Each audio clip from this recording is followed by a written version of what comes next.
Situé dans deux pays ouest-africains, le Bénin et le Togo, le fleuve Mono forme une région avec une diversité d'écosystèmes unique.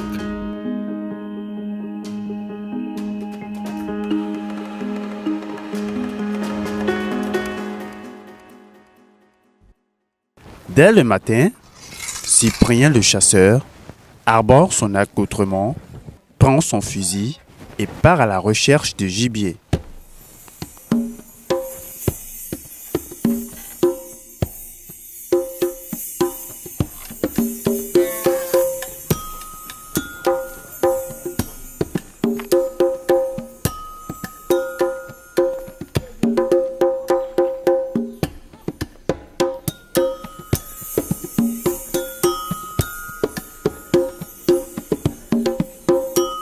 Dans la réserve de biosphère transfrontière du Mono, il n'est pas le seul à pratiquer cette activité. La chasse est en effet une activité importante pour les habitants de la vallée du Mono, où de nombreuses forêts reliques servent de refuge à une importante biodiversité. C'est le cas de la forêt de Naglanou, l'une des aires centrales de la réserve de biosphère au sud du Bénin. Dans la vallée du Mono, nous avions entre-temps assez de gibier, des espèces variées. On les rencontrait à beaucoup d'endroits. En l'occurrence, les antilopes et les petits gibiers. La forêt de Naglanou est une forêt dans laquelle nous retrouvons aujourd'hui quelques espèces en voie de disparition, en l'occurrence le Titonga. Traditionnellement, la chasse à Naglanou n'est pas qu'une activité de subsistance. Elle fait également appel à des valeurs culturelles dont les gardiens de la tradition sont les garants.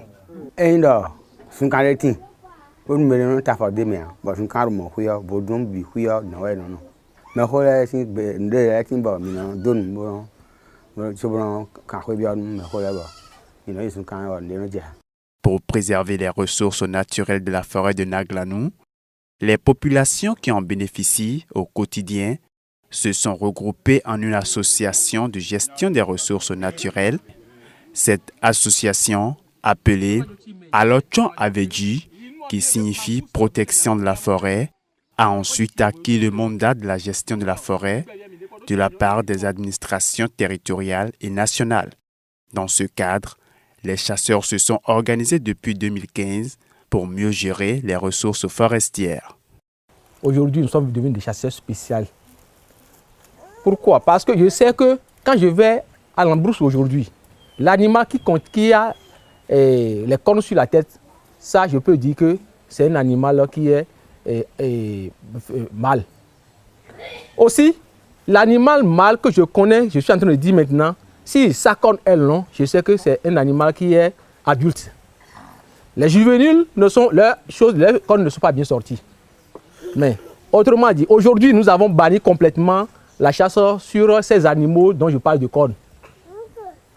Quand je parle par exemple le Sitatunga, c'est un animal qui est en voie de disparition. Nous avons fait tout possible pour amener des gens en raison, pour leur dire que le Sitatunga, si ça disparaît, c'est que nous n'avons plus de ressources. L'organisation non gouvernementale Africa Mobile Nature, qui accompagne les chasseurs, n'attend pas s'arrêter en si bon chemin. Des actions sont prévues pour toujours mieux encadrer les chasseurs pour une chasse encore plus durable. Nous accompagnons les chasseurs à renforcer leurs capacités pour la gestion des ressources fauniques dans la forêt de Naglanou. Lors des différentes formations que nous organisons, les chasseurs comprennent le rôle qu'ils ont à jouer pour la conservation du gibier. Et ils comprennent également que la suivi des espèces forestières et la pérennisation de leurs activités dépendent avant tout de la conservation des ressources naturelles. La gestion durable du gibier dans le site de Naglanou et dans toute la réserve de biosphère transfrontière de Mono est fondamentale pour le maintien des activités de chasse à long terme. Les chasseurs locaux sont déjà conscients de leur rôle et des changements de comportement ont déjà été notés.